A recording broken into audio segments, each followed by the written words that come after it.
Masechet Gitin Daf Lamed Het. On va commencer par les 4 dernières lignes de Lamed Zayin Amud Bet. Le sujet, c'est le Eved Kenaani. La Torah nous donne la possibilité d'acheter un Eved Kenaani. Ce n'est pas un Eved Ivri. Il ne s'agit pas d'acheter un juif comme esclave, un esclave hébreu. On parle ici d'un Eved Kenaani, c'est-à-dire qu'un homme qui était goy et qui a été vendu en tant qu'esclave, et c'est un juif qui l'a acheté. La Torah dit que quand un juif achète un Eved Kenaani, ce Eved Kenaani, premièrement, il appartient à son propriétaire. Comme il est propriétaire d'un objet quelconque, ce qu'on appelle Keshoro Vahamoro, il est propriétaire d'un objet, d'un bien mobilier immobilier, ainsi il est propriétaire du Eved Kenaani. Donc déjà, il faut fermer la porte. Merci. Déjà, ça, la première des choses, c'est de savoir qu'il appartient financièrement à son propriétaire juif. Il peut l'asservir, il peut l'affranchir, il peut le revendre, et ainsi de suite. Donc il est propriétaire totalement sur le plan financier. Est-ce qu'il peut le libérer, le marier avec sa fille? Est-ce qu'il peut le libérer? On verra après qu'il y a un issour de libérer un Eved Kenaani. On l'apprend du Passouk, Le'olam bahem ta'avodu. On verra.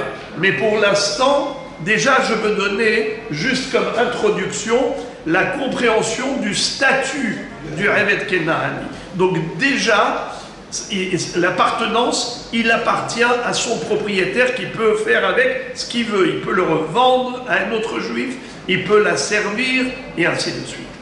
Deuxième élément important à retenir, c'est le statut de cet homme. Quel est le statut du Eved Kenaani ou Shifra Kenaanit?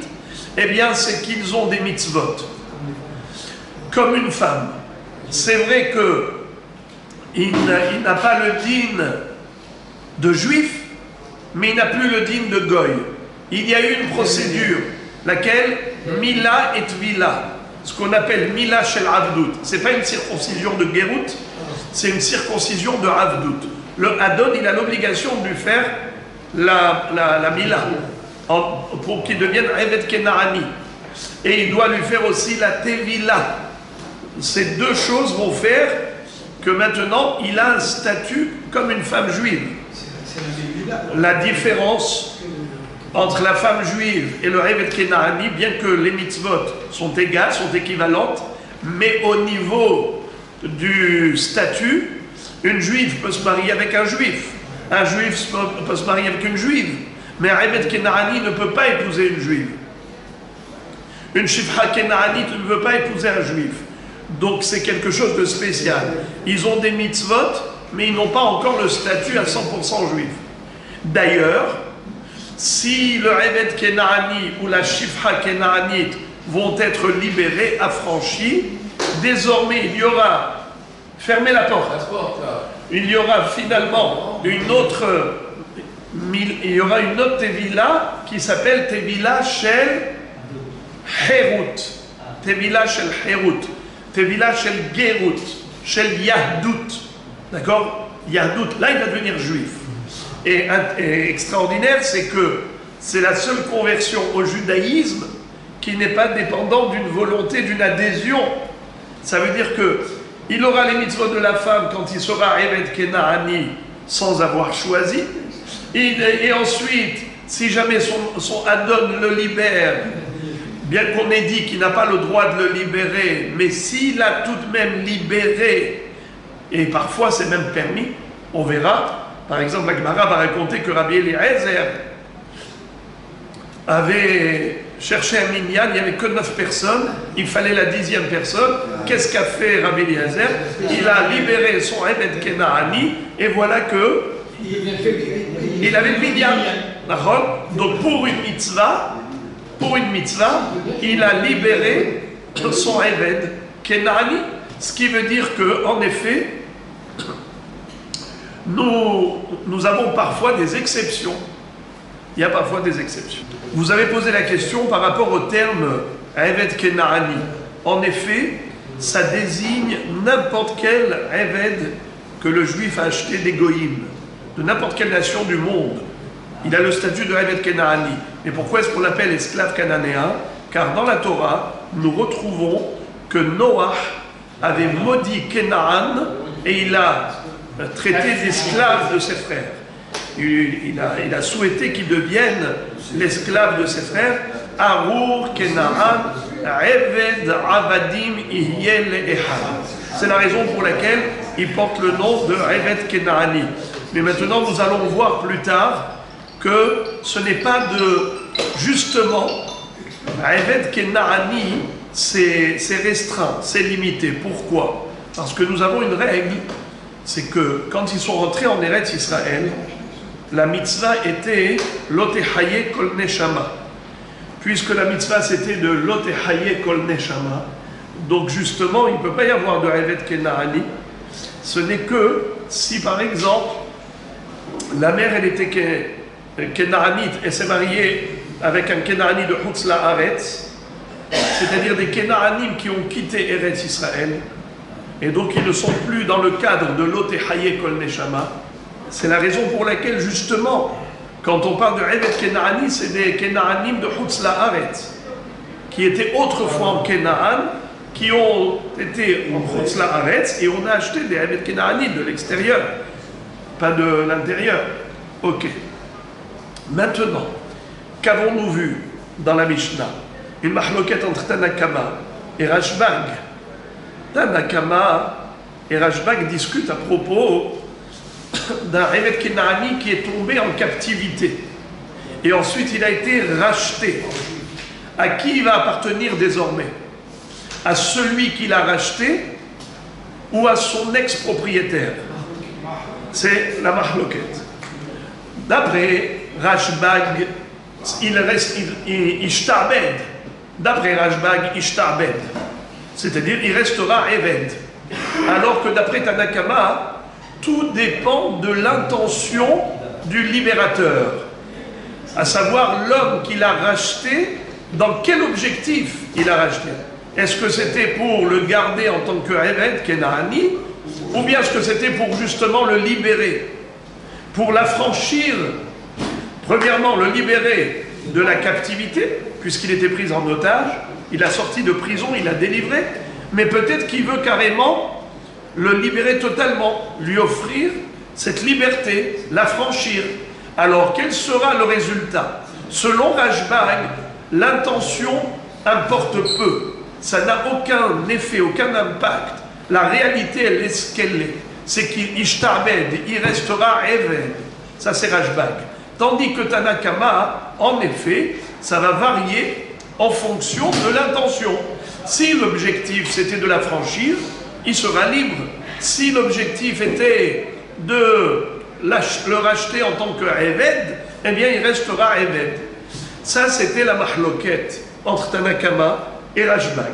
Mais la Gemara elle-même s'était posé la question, à savoir, mais dans quel contexte? De quel contexte s'agit-il?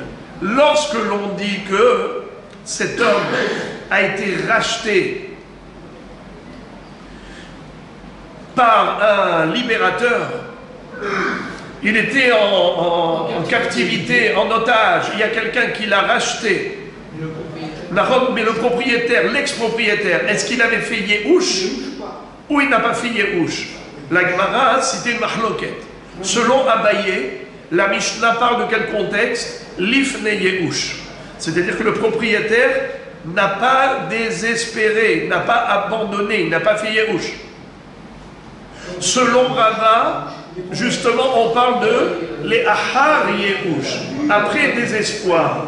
N'est-ce pas? Selon Rava, les Ahar Yehush, c'est quoi? C'est que le propriétaire, qu'est-ce qu'il a dit quand il a vu que son esclave était pris en otage? Comment il a réagi? Comment il a réagi d'après Rava? Rappelez-moi, quels sont les termes qui désignent le Yehush? Comment un homme fait Yehush? Rabbi Shimon. Rabbi Shimon. Comment un homme fait Yehush? Comment un homme fait Yehush? Quels sont les mots qu'un homme prononce pour dire je fais Yehush? Il se tourne, il se rend du maillet. Non, c'est qu'il pleure. Quand Yehush, ça veut dire le bonhomme, il dit Vaï, le hisaron kis. Malheur, malheur à la perte d'argent. J'ai perdu de l'argent. Quand un homme prononce ces mots, malheur à ma perte d'argent, ça veut dire qu'il n'a plus l'espoir de retrouver ce qu'il a perdu. C'est ce qu'on appelle Yehush.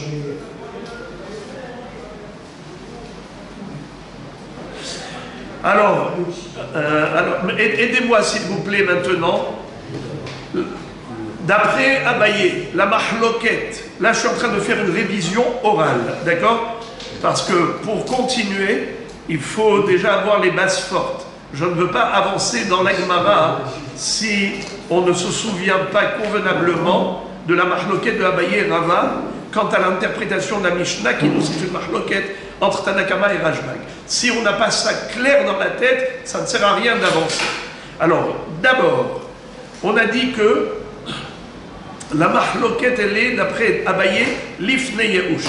C'est-à-dire que le propriétaire de l'esclave n'a pas désespéré, n'a pas fait Yehush. Il reste propriétaire. Alors, il reste propriétaire, bravo. Alors maintenant, ça explique, qu'est-ce que ça explique? Que si Tanakama dit, quand le racheteur, le libérateur, a été racheté cet otage, ce captif, il a fait dans l'intention de le rendre à son ex-propriétaire, on comprend pourquoi il redevient évêque de l'ex-propriétaire, parce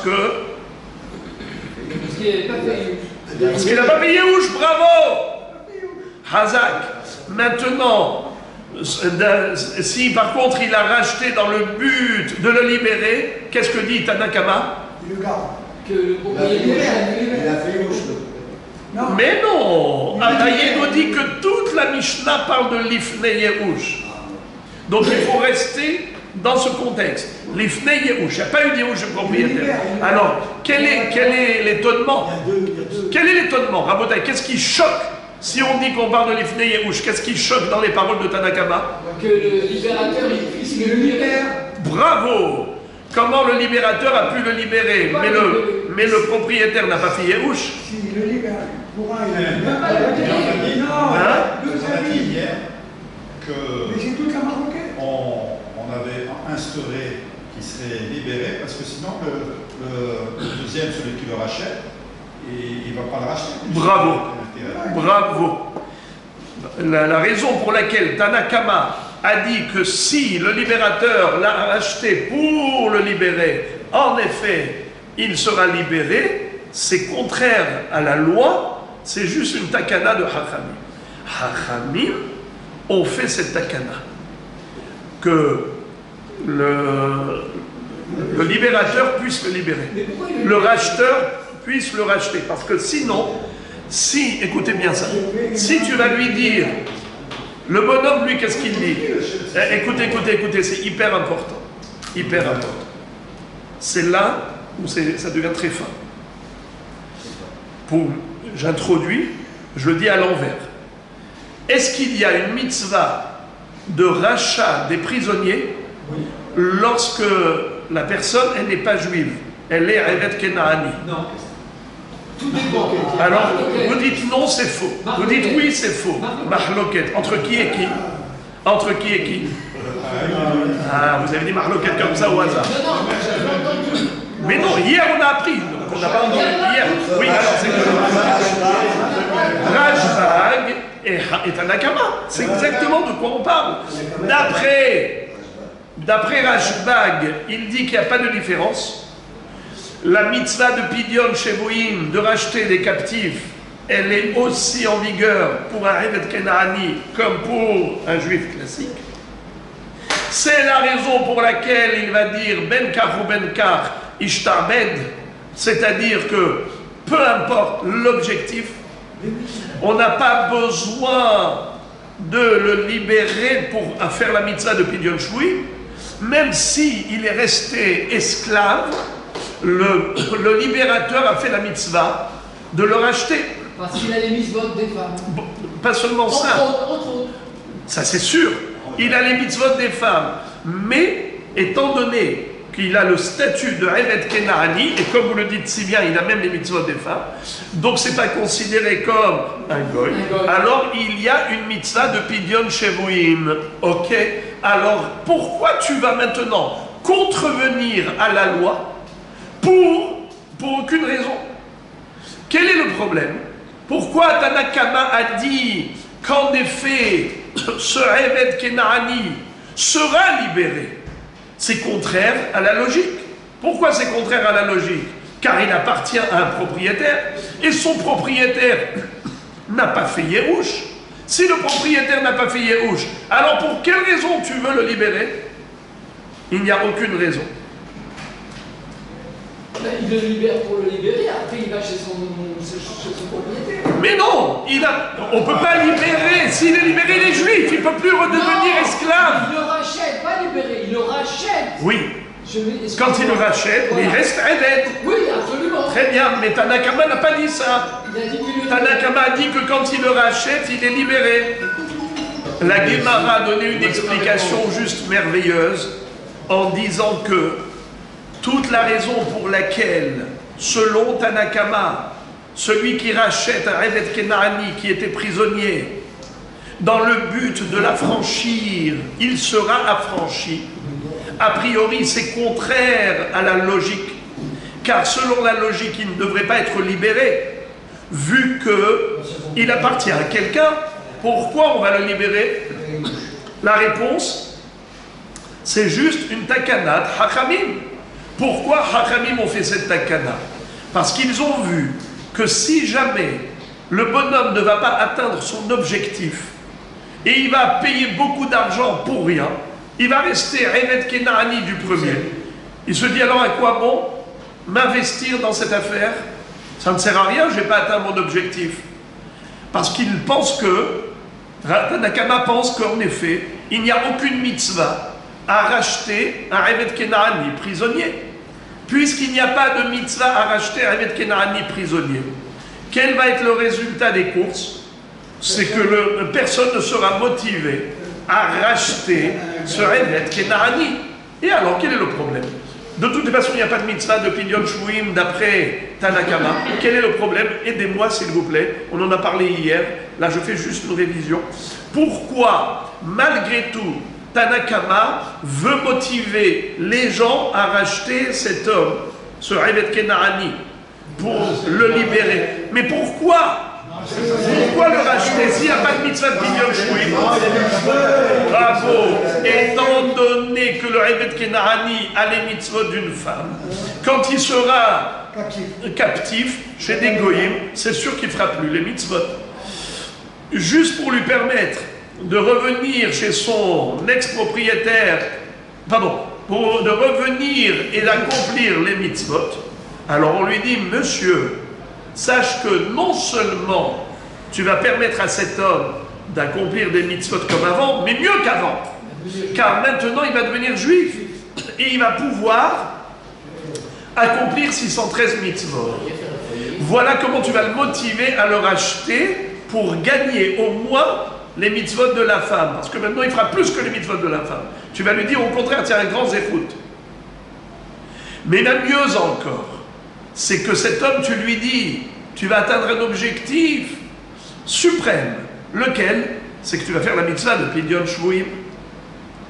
Étant donné que maintenant, quand tu vas le libérer, il va devenir juif, automatiquement, d'après Tanakama, il y a une mitzvah de ce qu'on appelle Pidyon Shvuim, de racheter des captifs, de racheter des prisonniers. C'est une mitzvah de Pidyon Shvuim.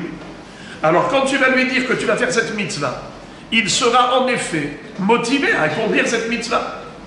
Car selon Tanakama, il n'y a pas de mitzvah à racheter des avadim. Il n'y a pas de Pidyon Shvuim. Alors qu'est-ce qui va le motiver à faire cet effort financier? Rien. Il va dire quoi? Moi, je vais le racheter pour qu'il redevienne Eved Kenaani. Moi, je vais l'investir pour son propriétaire. Ben, putain. alors c'est la raison pour laquelle il n'aura aucune motivation à le faire. Or, nous, on est motivés. Nous, on sait que maintenant, ce Eved Kenaani, en étant captif chez des goyim, il ne fera plus rien. Aucune mitzvah. Alors nous, pour au moins gagner ça, pour ne pas le perdre totalement, on va motiver le racheteur, le libérateur. On va lui dire, écoute, sache que maintenant, quand tu vas le racheter dans l'intention de le libérer, eh bien, sache que tu as fait vraiment la mitzvah de Pidyon Shvuim. Car étant donné qu'il va devenir juif, automatiquement tu as fait la mitzvah de Pidyon Shvuim.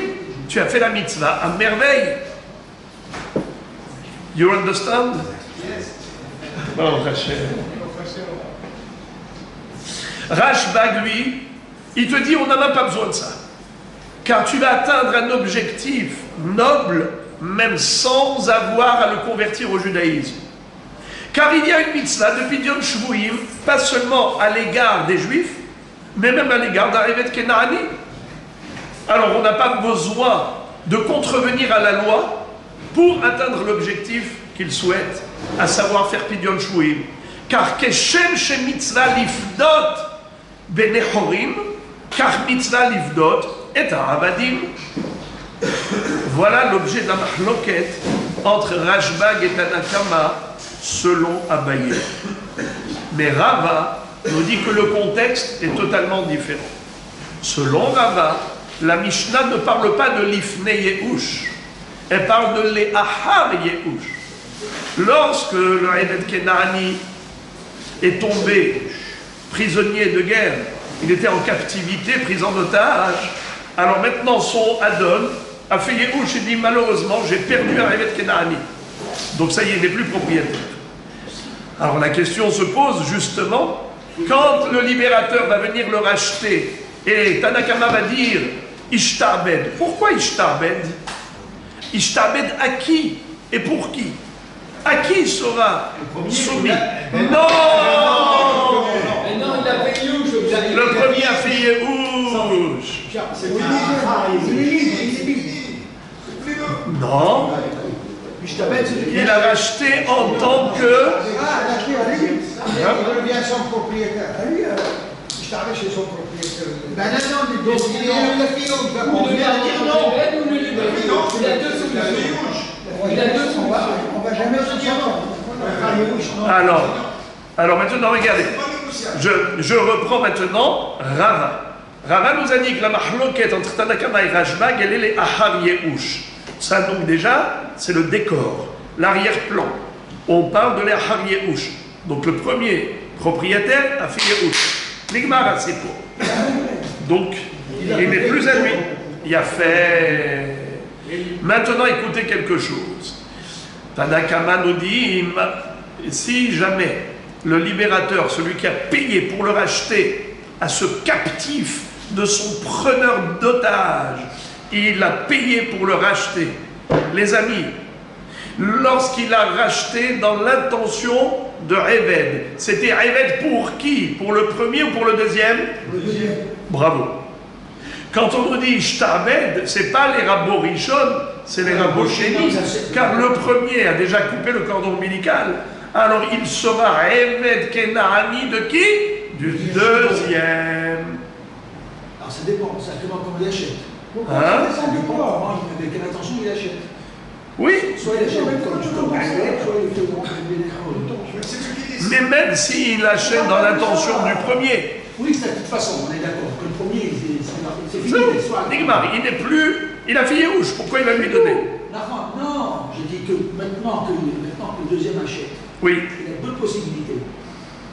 Oui, alors justement, Tanakama te dit, si il a fait dans l'objectif de l'acheter pour qu'il le serve à lui, pour la servir lui personnellement, eh bien ça fonctionne, ça marche. Il sera son Eved. Rabotaï, concentrez-vous. Il sera son Eved. Comment vous comprenez qu'il sera son Eved? Vous comprenez ça? Le premier a fait Yehush. Le deuxième l'a racheté pour qu'il soit son Eved. Oui. Oui? Ou il est sur le bête, ou alors il le libère. Il y a deux solutions. Mais on va pas de Oui, ça. oui, mais maintenant, dans l'hypothèse où il le rachète pour qu'il soit son Eved, ça marche? Oui, ça marche. Par contre, c'est ce qu'a dit Tanakama. Pourquoi il Mais reste comme ça? comment il peut devenir son Eved? Voilà la Mais question. est-ce que celui qui le rachète, il sait que le propriétaire. Hein? Il sait qu'il a pris le propriétaire? Oui, je sais, bien sûr. Donc il est scaire. Alors pourquoi pas il pourrait. Bah oui, il peut le prendre. Il peut le prendre, pourquoi pas vous dites? Alors, vous allez voir que la Gemara, c'est exactement ce qu'elle m'a posé comme question. Donc, et avec ça, on va commencer le DAF du jour. Ça va être cette question. Comment Tanakama a pu dire que si le libérateur qui le rachète de sa captivité, dans l'intention de le prendre pour lui comme esclave, il a le droit de la servir. Mais la question est de savoir, on ne peut pas acheter ce que le vendeur ne peut pas vendre. L'acheteur ne peut pas acheter ce que le vendeur ne peut pas vendre. Et qu'est-ce que ça veut dire? Nous allons apprendre une halakha selon laquelle un goy ne peut pas être propriétaire d'un goy. C'est-à-dire que le goy, on va voir dans quelques minutes que le statut de l'esclave du goy, c'est qu'il est, bravo, ça n'existe pas un Eved chez Goufo Kano. Alors la question est de savoir si le preneur d'otage lui-même n'a pas de propriété là-dessus, il n'a pas de propriété sur ce Eved Kenarani, alors comment il peut vendre, comment il peut vendre ça au libérateur, le rédempteur, celui qui vient racheter le captif, comment il peut devenir maintenant lui le nouveau propriétaire du Eved Kenarani alors que ce Eved Kenarani, lui, a été vendu par un goy qui lui-même n'est pas propriétaire du Eved Kenarani. Alors le goy, preneur d'otages, ne peut pas vendre aux juifs ce que lui-même n'a pas. On ne peut pas vendre ce qu'on n'a pas. Mais le Eved Kenarani, il n'a pas un statut de goy. Le Eved Kenarani, il a un statut. Il a un statut de quoi? Lui, il est ni goy ni juif. Très bien. Et maintenant ici, c'est encore pire. Pourquoi? Parce que le Adon, il a fait Yerouch. Le vrai Adon, il a fait Yerouch. Non.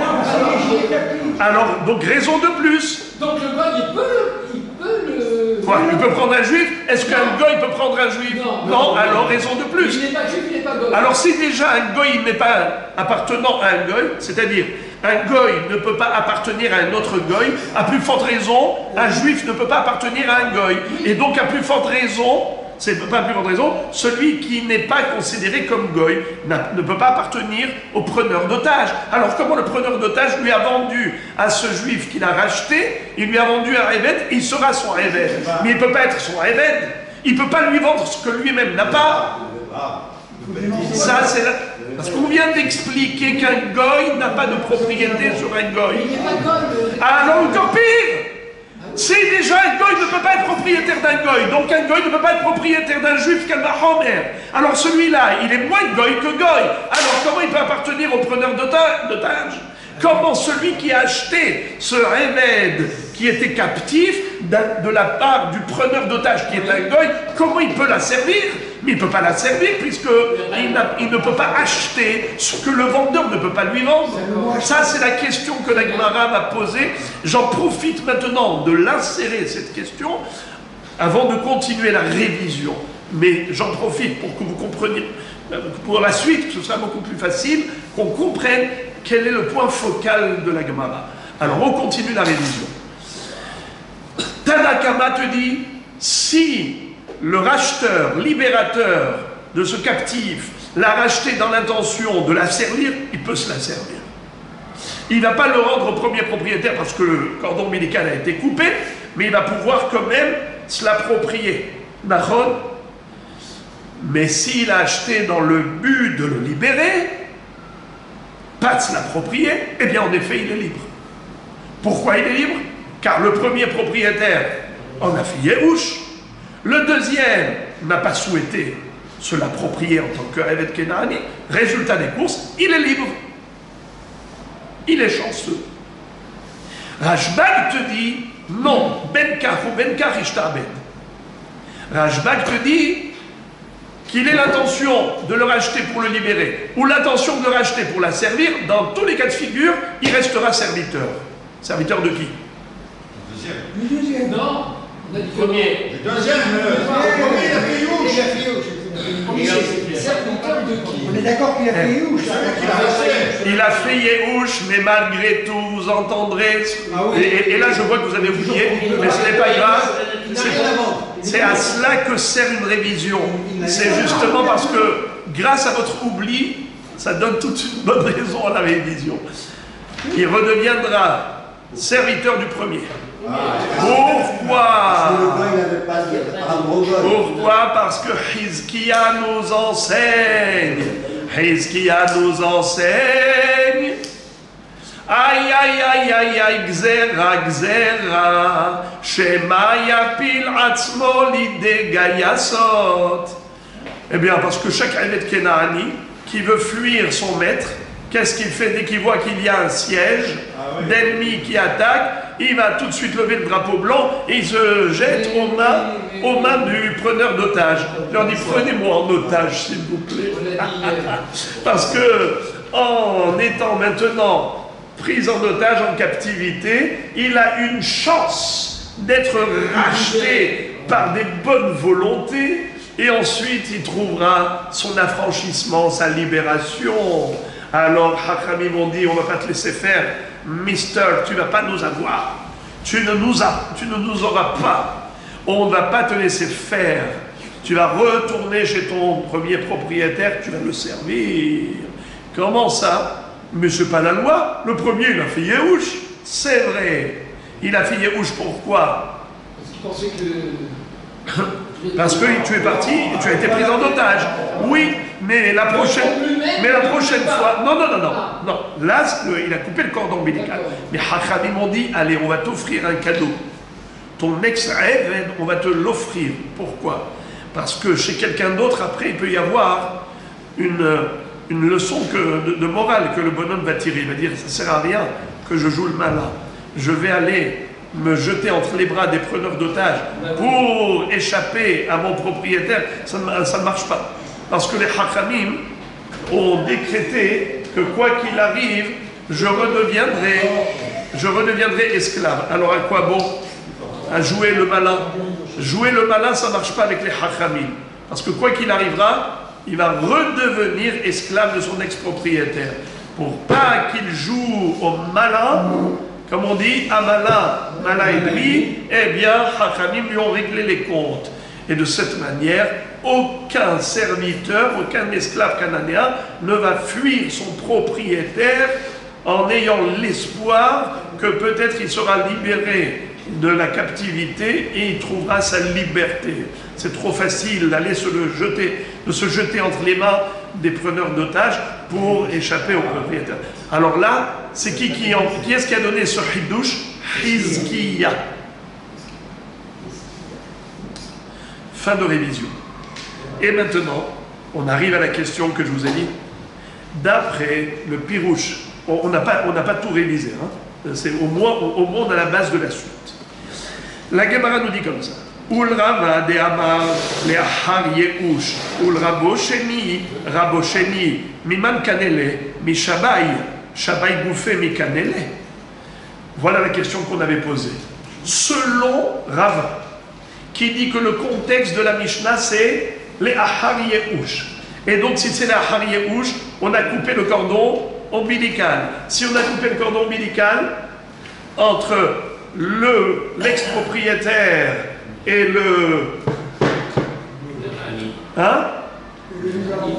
et l'esclave Kenaani, donc ça fait que maintenant, ça y est, il n'appartient plus à l'ex-propriétaire. Alors à qui il appartient? Après le Yehush, à qui il appartenait? Au Shabai. C'est quoi Shabai? Quelle est la racine du mot Shabai? Bravo.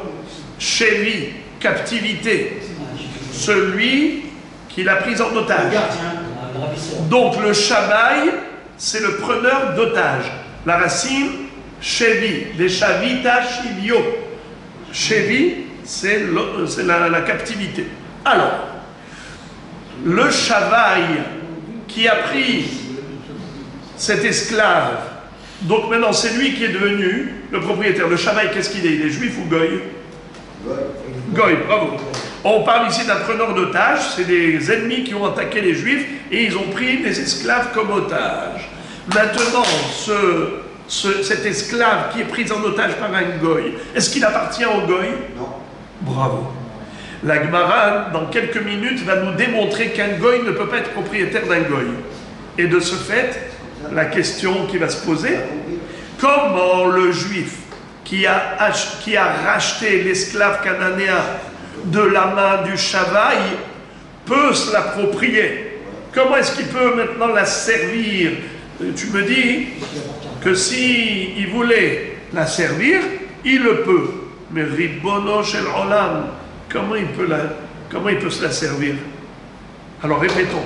Rabosheni, Mimad Kanele, le deuxième Rav, de qui il a acheté? Mishavaï, de la main du preneur d'otages. Shavaï Gouffé, Mikanele, est-ce que le goy preneur d'otages est propriétaire vraiment du corps du Haïmet Kenaani, mais il n'est pas propriétaire? Alors comment l'autre peut acheter ce que l'autre ne veut pas lui vendre? Réponse, in kanele le maaseh yadav. La réponse, elle est très belle. Certes, un goy ne peut pas être propriétaire d'un goy, mais il peut être propriétaire de la main-d'œuvre du goy. La Gemara va nous citer la référence d'où on apprend cette halakha. De'amar Ish Lakish, minayin la'oved kochavim, shekana et ha'oved kochavim le'maaseh yadav, shene'emar vegam ibnei atoshavim, hagarim imachem, mehem tiknu. Alors, c'est comme ça que c'est écrit, regardez. Le passouk s'écrit comme ça. Vegam ibnei atoshavim, hagarim imachem, mehem tiknu, ou mimishpachtam, asher imachem, Asher holidu be'artzechem ve'ayu lachem la'achuza. C'est-à-dire, la Torah nous dit que vous allez pouvoir acheter des abadim mibnei hatoshavim agarim imachem. Rashi explique comme ça. Mehem tiknu ribuyahu de'aktiv le'in mine mehem tiknu eved ve'ama. Qu'est-ce que ça veut dire? Les mots mehem tiknu, de chez eux vous achèterez. En fait, les mots mehem tiknu, de chez eux vous achèterez, alors ce sont des mots en plus, car on a déjà dit mehem tiknu eved ve'ama. Alors on aurait pu écrire juste Vegam mibne hatoshavim agarim imachem velishtok. Pourquoi c'est écrit une deuxième fois mehem tiknu? Quelle est la traduction des deux mots? Mehem tiknu. De chez eux vous achèterez. Mehem tiknu. Alors regardez la beauté de la déduction faite par les Hachamim. Mehem tiknu atem konim mehem Velo hem konim mikem. Velo hem konim zemize. Qu'est-ce que ça veut dire? Il y a ici une exclusion. La Torah te fait une précision pour une exclusion. Elle te dit, vous pourrez racheter mehem tiknu, vous pourrez acheter des goïms de la main des goïms, mehem tiknu, vous pourrez acheter des goïms, mais eux ne pourront pas acheter des juifs. Un goy ne peut pas acheter un juif comme esclave. Ok, écoutez la suite. Deuxième déduction, Velohem konim ze misé. Attendez, Rabbi Raphaël, vous avancez trop vite. Velohem konim ze misé. Rachid dit Velohem konim ze misé. Avant cela, excusez-moi. Velohem konim ze misé. Ils ne peuvent pas acheter l'un de l'autre. La Braïta continue. Attendez, faites très attention, n'allez pas vite ici, parce qu'on va trébucher trop vite. S'il vous plaît, regardez. N'anticipez pas. Velohem konimike. Premièrement, vous juifs, vous pouvez acheter des goïms. Mais les goïms ne peuvent pas acheter des juifs, des esclaves. Velohem konim ze mise. Et ils ne peuvent pas acheter l'un de l'autre, c'est-à-dire entre eux, entre les goïms. La Baraïta continue, quatrième hypothèse. Yachol lo iknu ze et ze. Est-ce qu'ils peuvent s'acheter l'un l'autre? Vous dites non. Ça dépend. On l'a dit tout à l'heure. Qu'est-ce qu'on a dit? On achète le travail. Mais qu'est-ce qu'on a dit là maintenant, il y a 2 secondes? Il y a 2 secondes. Vous pouvez pas s'acheter. Bravo. Alors la Gemara s'étonne. La Gemara dit, mais il y a ici un non-sens. Une phrase après l'autre contredit l'autre. Mais c'est quoi ça? C'est antinomique. Tu viens de me dire, Velohem konim zemise. Ils ne peuvent pas acheter l'un de l'autre. Et après tu me poses la question, Yachol lo iknu ze et ze. Est-ce qu'ils ne peuvent pas s'acheter l'un l'autre? La Gemara dit, ça veut dire quoi cette question? La Gemara dit, mais Yachol lo iknu ze et ze. Ha'amart lohem konim ze mise. Je comprends pas ce que tu demandes. Il y a 2 secondes, tu me dis qu'un goy ne peut pas acheter un autre goy. Alors qu'est-ce que tu poses comme question maintenant? Est-ce qu'un goy peut acheter un goy? Mais tu as dit que non. Alors pourquoi tu te reposes la question? On n'a jamais vu une anomalie pareille. La Gemara répond, voilà l'explication et le sens de la Baraïta. Ce n'est pas des choses qu'on aurait pu deviner si la Gemara ne l'expliquait pas. Harika Amar. Voilà le sens de la Baraïta. Velohem konim zemize les goufos. Yachol lo iknu ze et ze le maase yada. Voilà ce que je vous avais dit. Il y a le gouffre et il y a maase yada. Il y a la main d'œuvre et il y a le corps. C'est ça la kavana. Un goy ne peut pas acheter un autre goy les goufos. Mais est-ce qu'il peut acheter la main-d'œuvre? Est-ce qu'un goy peut acheter un autre goy pour sa main-d'œuvre, même si ce n'est pas pour son corps lui-même? La réponse, eh bien, pourquoi vous dites oui? Non, parce que c'est logique. Quelle est la logique? La logique, c'est qu'il ne peut pas l'acheter en tant qu'Aïbed entièrement. Ouais. Mais il peut acheter sa main-d'œuvre. Son savoir, sa main-d'œuvre. Mais quelle est la logique pour dire oui? Mais il travaille pour lui. Mais pourquoi est-ce qu'il peut acheter? Il le paye et il vient peindre. Oui, mais ça, un peintre, quand il travaille chez vous, si demain il veut vous faire faux bon, il vous fait faux bon et il s'en va. Et il vous laisse en plan.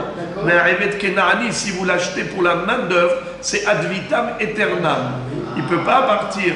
Donc la question est de savoir, est-ce qu'il peut acquérir sa main d'œuvre définitivement? C'est ça la question. Il ne peut pas acheter le corps du Eved Kenani comme un juif peut acheter le corps d'un Eved Kenani. Je répète, le juif, quand il est propriétaire d'un Eved Kenani, il est propriétaire de 2 choses, de sa main d'œuvre et de son corps.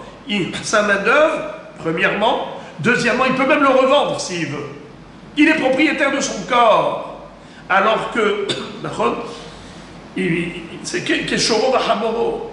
Il a même un statut. Grâce à cela, il a même des mitzvot comme celle d'une femme et ainsi de suite. Parce qu'il est propriétaire de son corps. Là, maintenant, on a dit un juif peut acheter un Eved Kenani, même au niveau de Goufo. Mais un goy ne peut pas acheter un goy les Goufo. Question, ok, j'ai compris. Mais est-ce qu'il ne peut pas non plus acheter sa main-d'œuvre? Réponse, oui, il peut acheter sa main-d'œuvre. C'est ça la réponse. Oui. Alors il lui appartient entièrement. Mais non, ce que la main-d'œuvre. Oui, que la main-d'œuvre. Mais enfin, il sera un glutamate chez lui. Oui, mais que pour le travail. Et ça veut dire qu'il achète son travail et pas le goût, puisqu'il est entièrement chez lui. Hazak ou Barour. Ça veut dire que. Il ne peut pas le vendre, il ne peut pas. Ça veut dire qu'il n'a pas, il n'a pas de statut. C'est ça. Il y a pas, au niveau du corps, il n'y a pas de statut. Alors maintenant, la Gemara dit Amarta Kalvachomer. Pourquoi est-ce que nous avons dit qu'en effet, oui, le goy, il peut acheter un autre goy pour la main-d'œuvre, mais pas les gouffos? Mais sur quoi s'appuie cet enseignement? Eh bien, on l'apprend dans Kalvachomer. Amarta Kalvachomer. Oved Kochavim, Israël connaît. Un Oved Kochavim, c'est quoi Oved Kochavim? Un idolâtre, c'est-à-dire un goy en d'autres termes. Un goy, Israël connaît. Il peut acheter un juif. Est-ce qu'un goy peut acheter un juif?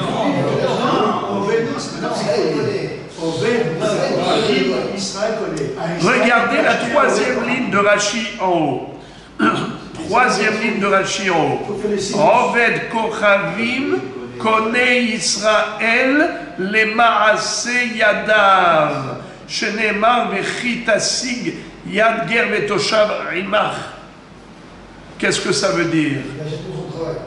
Il est écrit dans la Torah que si jamais un juif est devenu tellement pauvre qu'il a été se vendre à un goy pour avoir la parnassa, alors c'est écrit que c'est une mitzvah de le racheter. Mais quand il a acheté, le goy, on a dit qu'il ne peut pas acheter le gouffre du juif, mais il peut acheter sa main-d'œuvre. Les Maaseh Yadav, nous dit Rashi. Maaseh Yadav. Ça, oui, c'est un pasouk. Donc, regardez encore une fois. Oved Kochavim, Israël connaît. Traduction. Un goy, un juif, il achète. Il faut dire le contraire. Un goy peut acheter un juif. Et Rashi de dire, pas les gouffos, les Maaseh Yadav, pas son corps, juste sa main-d'œuvre. Alors maintenant, regardez. Oved Kochavim, la Chol Sheken. C'est quoi Oved Kochavim? Bravo. Alors, un goy qui achète un goy pour sa main-d'œuvre, n'est-ce pas Kalvachomer? Ça veut dire raisonnement d'a fortiori. Si déjà il peut acheter la main-d'œuvre du juif, à plus forte raison qu'il peut acheter la main-d'œuvre d'un goy. La Gemara dit Vehanemile bechaspa aval bechazaka lo. Ok, tu m'as démontré par A plus B, par un Kalvachomer, qu'un goy peut acheter la main-d'œuvre d'un goy. Quelle était la démonstration? Le raisonnement était Kalvachomer. Un raisonnement d'a fortiori. Si déjà un goy peut acheter la main-d'œuvre d'un juif, à plus forte raison qu'un goy peut acheter la main-d'œuvre d'un goy. Alors maintenant la Gemara dit Dayo labaminadin niot kanidon. Nous avons une règle. À chaque fois qu'on apprend d'un Kalvachomer, le résultat ne peut pas être plus fort que le dérivé. Vous connaissez cette règle? Dayo labaminadin niot kanidon.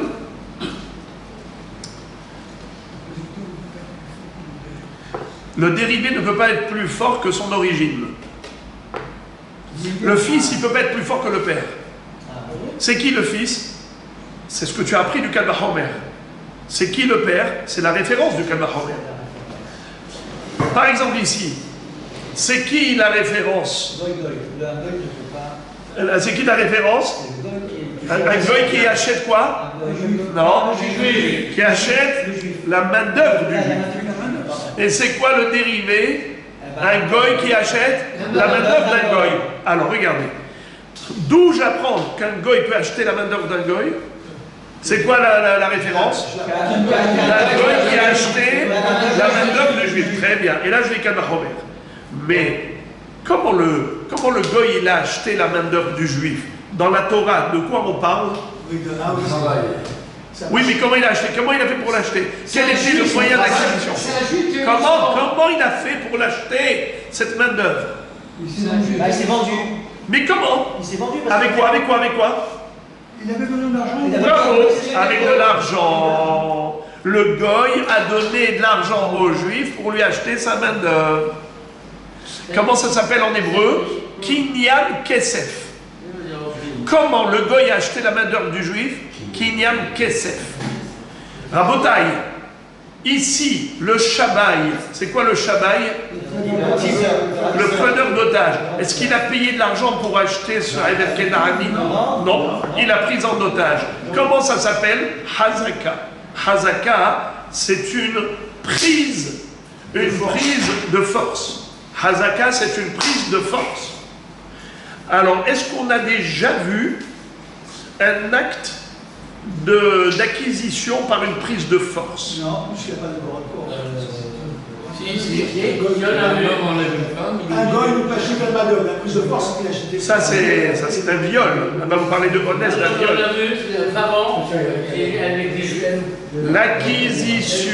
L'acquisition. Écoutez bien, Rabotaï, la Gemara dit, tu as vu qu'en effet, le goy peut être propriétaire de la main-d'œuvre d'un autre goy. Si le goy a payé pour acheter cette main-d'œuvre, et où est-ce que nous retrouvons la notion de payer de l'argent pour acheter une main-d'œuvre? Eh bien, au niveau de la référence. C'est quoi la référence? C'est un goy qui a acheté la main-d'œuvre du juif. N'est-ce pas? À propos de on parle d'un goy qui a acheté la main-d'œuvre du juif en payant de l'argent. Mais d'où c'est. Alors, et de là, on a déduit que pareil, par cas de la Homer, à plus forte raison qu'un goy peut acheter la main-d'œuvre d'un autre goy. Alors maintenant, on parle que d'argent. On parle d'un moyen d'acquisition qui s'appelle l'argent. Kinyan Kesef. Qui te dit que Kinyan Hazaka ça marche? Or ici, on parle de quoi? De Kinyan Hazaka. Car comment le Shabai, je reviens à notre Mishnah. Notre Mishnah, on parle de qui? Un homme qui est venu libérer un otage, un captif. Nahon, il est parti acheter d'un goy le Eved Kenani qui était captif. Tu as dit, il peut se l'acheter et se la servir. Il peut la servir. Comment il peut la servir? Mais le goy lui-même, il n'est pas propriétaire de son corps. Réponse, quelle était la belle réponse, Rabotaï? Les Maaseyadav. Il ne va pas la servir les gouffos, il va la servir les Maaseyadav. L'argent. Mais qui est-ce qui va l'acheter? C'est qui l'a acheté? C'est le libérateur. Il a payé de l'argent au Shabai.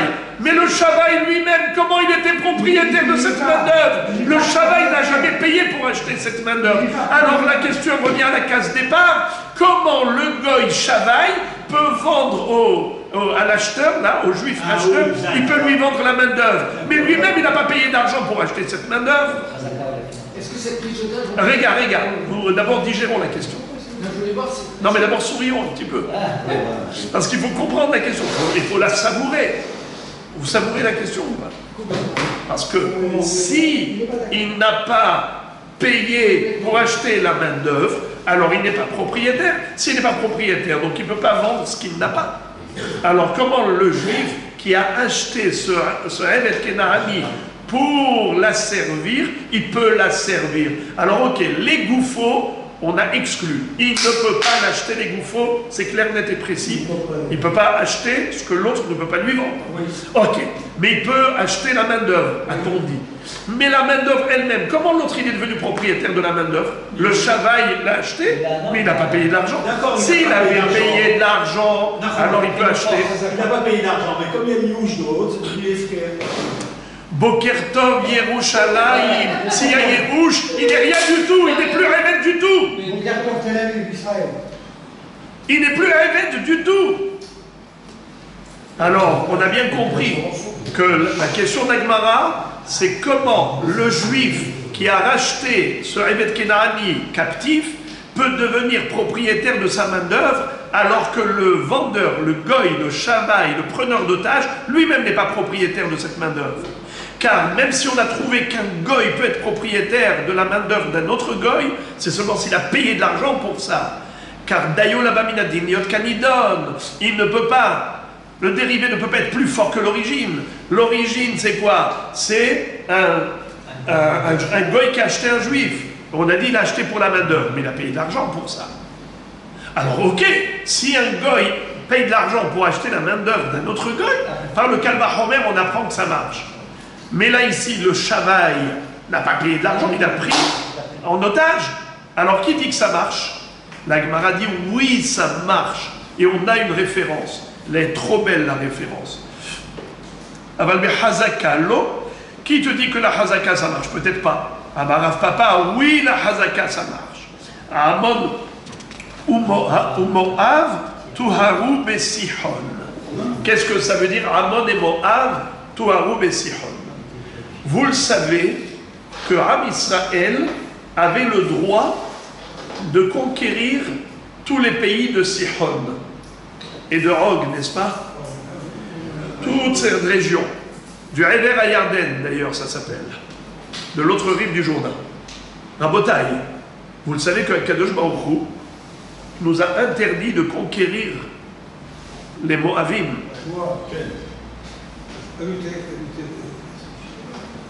Al Tatsar et Moab et l'Otzil Garban Milhama.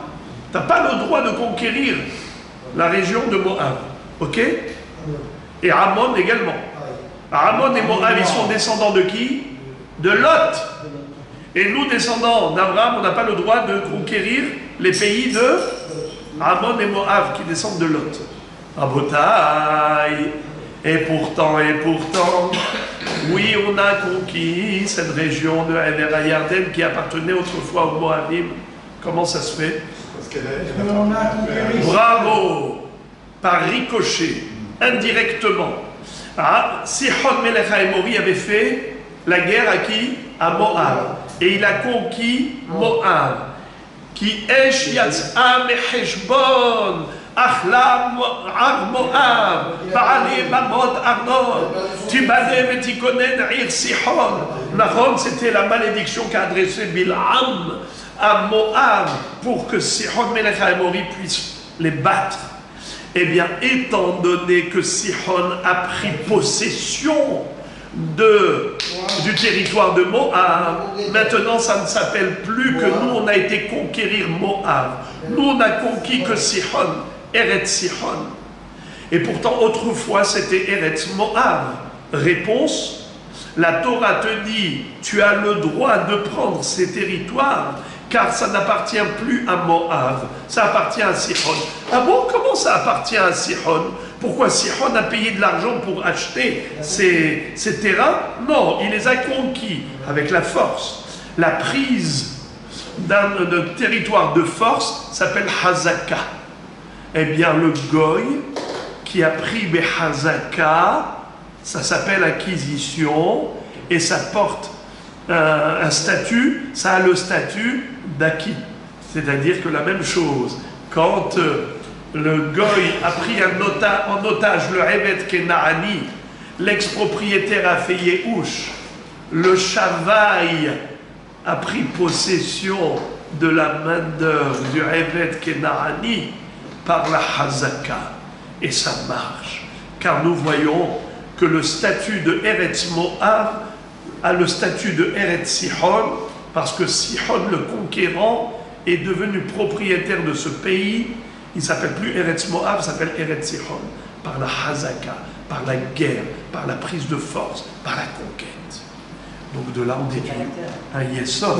La Gemara dit, ok, Ashkehan, Oved Kochavim, Oved Kochavim, Oved Kochavim Israël min Nalan. La Gemara dit, ok, tu m'as bien convaincu, mais là-bas, c'est Ammon ou Moab, avec qui? Avec qui? Avec Sihon, qui est un goy. Donc un goy peut acheter la main-d'œuvre d'un autre goy, ok, puisque tu m'as dit que la Hazaka ça marche, comme la Baramon Moab avec Sihon. En fait, c'est pas mais Israël Minalan, d'où c'est Oved Kochavim, Israël Minalan, est-ce qu'un goy, il peut prendre la main-d'œuvre d'un Israël de force? C'est le juif qui vient se vendre, c'est le goy. Rabotai, pourquoi la Gemara pose cette question? c'est des équilibres.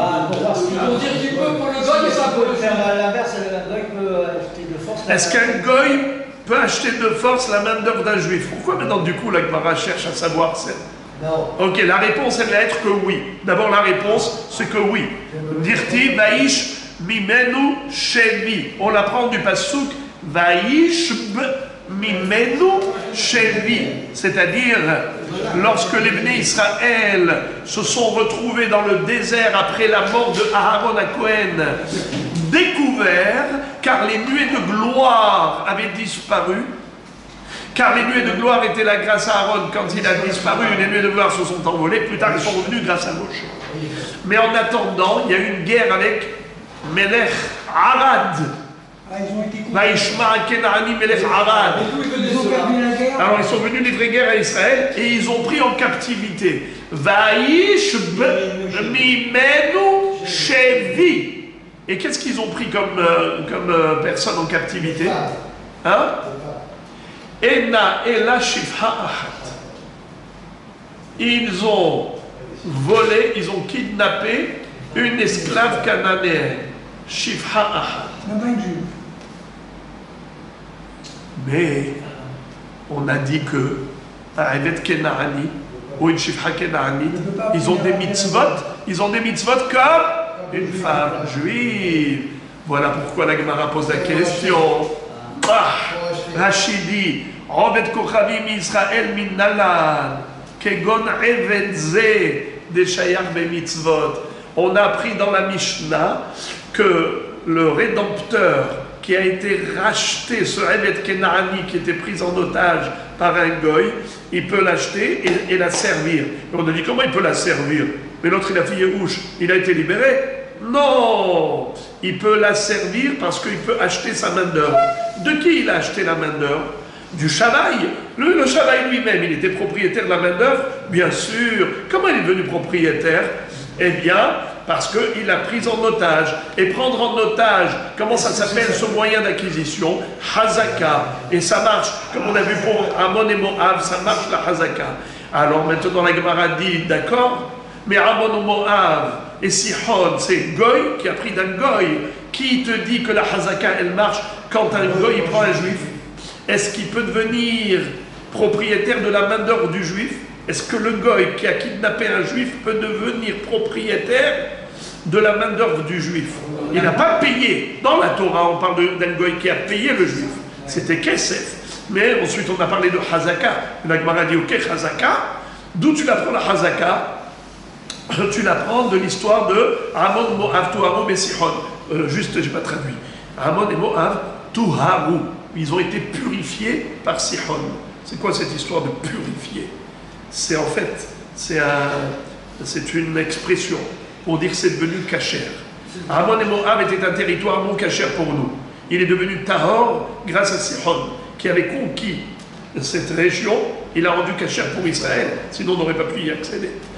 Alors, la Gemara dit, ok, un goy qui a conquis un goy, ça marche. Mais un goy qui a conquis un juif, c'est-à-dire il a kidnappé, qui dit que ça marche? Eh bien, réponse, oui, ça marche. Quelle est la preuve? Vaïsh mimenu shevi. Mais Rabotai, je répète la parenthèse. Quelle est la raison pour laquelle la Gemara s'intéresse à cette question? Eh bien, ça nous concerne directement, à savoir comment la Mishnah a pu dire qu'un juif qui a acheté du preneur d'otage, ce Evet Kenaani, il peut se l'approprier pour la main d'œuvre? Réponse, il a acheté d'un vendeur qui était habilité à vendre, car il était lui-même propriétaire de la main d'œuvre de ce Evet Kenaani. Et d'où sait-on qu'il peut être propriétaire de la main d'œuvre d'un Evet Kenaani? Qui dit que la Hazaka, ça marche même vis-à-vis d'un juif? Israël, la Gemara dit, Vaïsh mimenu shevi. Et comme je vous l'ai dit, là-bas il s'agissait d'une Shifha Kenaanite. Et le conquérant qui l'a kidnappé s'appelle désormais propriétaire. Eh bien, là aussi, le Shavaï qui a pris le Evet Kenaani Shevi, il est devenu propriétaire de cela et il est habilité à revendre aux Juifs rédempteur, le juif qui a délivré ce Evet Kenaani de sa captivité, il se l'est acheté, et bien désormais sa main d'œuvre lui est assujettie.